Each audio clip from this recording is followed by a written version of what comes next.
Assalamu alaikum masu sauraron mu maza da mata, barkanku da warhaka, barkanku da wannan lokaci. In yanzu ko fara kallon shirye-shiryen mu, to muna mai roƙon ku da kuma na subscribing sannan ku danna alamar ƙarawa domin samun shirye-shiryen mu da zarar mun ɗaura. Labarin wata jaruma ce daga ƙasar waje.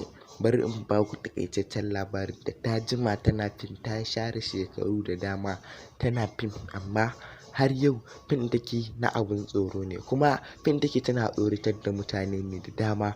To ita kuma yanzu tana so za ta yi aure amma ta ƙi aura sabila da kowa iya kallon abin take a fim ɗin nan shi take a gaske.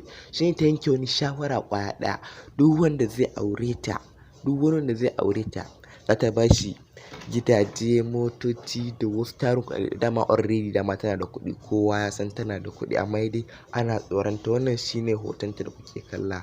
Jaruma ce amma asali idonta a haka yake. In ka ga idon nata asali a haka yake. To idanuwanta dai abin tsoro ne. Ko kai ka gani sai ka firgita gaskiya. Dan ni ma da na gan ta da muka je lokacin da muka fita waje da na gan ta gaskiya na ɗan tsorata ba wai na wasa ba.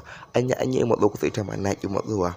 To muna godiya masoyan mu in dai har za ku ci gaba da bibiyan mu, za mu ci gaba da kawo muku history wannan matan. In sha Allah wannan shine kashi na ɗaya.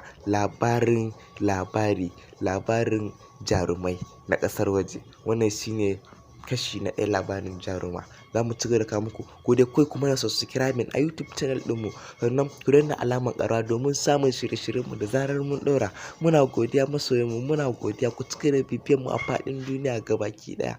Mun ɗauko muku in sha Allah zan kawo muku. Na gode.